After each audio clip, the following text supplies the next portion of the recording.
कहानी नजरिए की। यदि आप मेरी चैनल में नए हो तो मेरी चैनल को सब्सक्राइब करें, शेयर करें और लाइक करें। धन्यवाद। दोस्तों, आज की कहानी है तो छोटी सी मगर इतना बड़ा संदेश लेकर जाएगी कि आप भी एक बार तो सोचने पर मजबूर हो जाएंगे।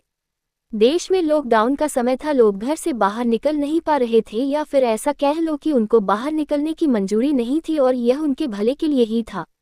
मगर जब करोड़ों लोग घरों में कैद थे तो उनके साथ कई ऐसे किस्से हुए होंगे जो हमें या आपको नहीं पता है, मगर एक किस्सा जो मुझे पता है मैं वह यहाँ आज आप तक पहुँचाने जा रहा हूँ। ये कहानी है एक पिता और उनकी 6 साल की बेटी की।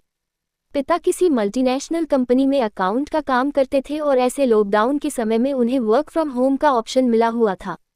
मगर उनकी बच्ची इस बात से बहुत खुश थी कि जो पापा कभी 2-3 घंटे भी घर पर नहीं बिताते थे वह अब पूरे पूरे दिन उसकी नज़रों के सामने रहते थे। और वह अपने पापा के साथ बहुत खेलना चाहती थी, मस्ती करना चाहती थी, मगर पापा को अपना ऑफिस का काम जो घर पर कर रहे थे उसको भी खत्म करना था, इसलिए वह अपनी बेटी पर ज़्यादा ध्यान नहीं दे रहे थे। मगर छोटी बच्ची कुछ ना कुछ करके अपने पापा का ध्यान अपनी ओर खींचने को भरपूर कोशिश कर रही थी, जिससे पापा और भी ज़्यादा डिस्टर्ब हो रहे थे। पापा ने सोचा कुछ ऐसा किया जाए जिससे बच्चे किसी चीज़ में व्यस्त हो जाए तो मैं अपना काम बड़ी आसानी से कर पाऊंगा। कुछ देर सोचने के बाद पापा को अपने पास में पड़ी एक मैगजीन दिखी जिसमें पहले पन्ने पर दुनिया का नक्शा बना हुआ था। उसने मैगजीन का वह पन्ना फाड़ के उसके कई टुकड़े कर दिए और अपनी बेटी को कहा कि इसमें जो नक्शा है उसे इन टुकड़ों से जोड़कर बना कर लाओ। बच्ची उन टुकड़ों को समेटकर अपने कमरे में चली गई। उन्होंने सोचा, हाश, अब 3-4 घंटे तक बच्ची बिजी रहेगी और मैं अपना काम खत्म कर सकूंगा। मगर कुछ चंद मिनटों में ही बच्ची पजल को सुलझा कर लेकर आई तो बाप की आंखें खुली की खुली रह गई। पिता ने बड़े ही आश्चर्यचकित होकर अपनी छोटी बच्ची से पूछा कि तुमने ये कैसे किया।